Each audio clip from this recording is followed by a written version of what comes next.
I'm joined by Irina Tsukoman. She's a national security and foreign policy analyst. Thank you for being with us, Irina. So tell us a bit about this. Why, for example, has Israel stopped short of condemning the military coup in Sudan? Well, the coup itself was a little bit complicated. It was not a full coup. Some of the officials who were arrested were later released, and there was not a major revolution that would have transformed the status of the country.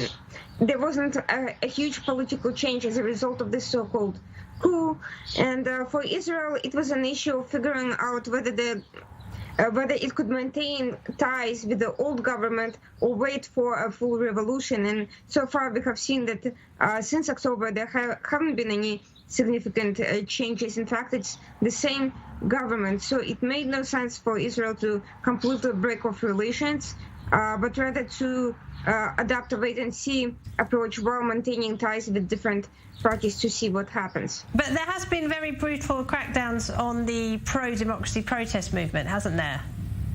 Yes, but unfortunately those crackdowns have been ongoing, and they preceded the coup. They've been ongoing at different times since this government took place. U.S. has tried to exercise pressure to release the protesters, but it also has to maintain a careful balance, because it's unclear whether there is ever going to be enough internal pressure to bring down this government completely, and at the same time, it has to be wary of a vacuum of power left by isolating Sudan completely, which can be easily exploited by Iran and other bad actors, which has happened in the past.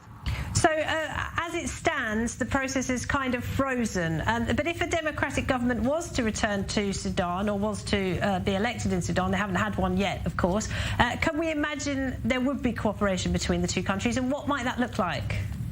Yes, indeed. In fact, given that even the Bashir government was looking, the Bashir regime, which was far worse than even this regime, was looking to cooperate with Israel by the end of its tenure, we can easily see that a democratic liberal government would certainly want to pursue those ties. But we have to be wary that a civilian government does not necessarily mean a democratic one, and that a democratic government does not necessarily mean a liberal pro-Israel tie. If we, for instance, see a full return of the Muslim Brotherhood, some of its elements have already taken power within this transitional government. It's unclear whether they will pursue a full return to Abraham Accords with Israel. Muslim Brotherhood has not been pro-Israel at all in other places. Irina Tsukoman, thank you very much. Thank you.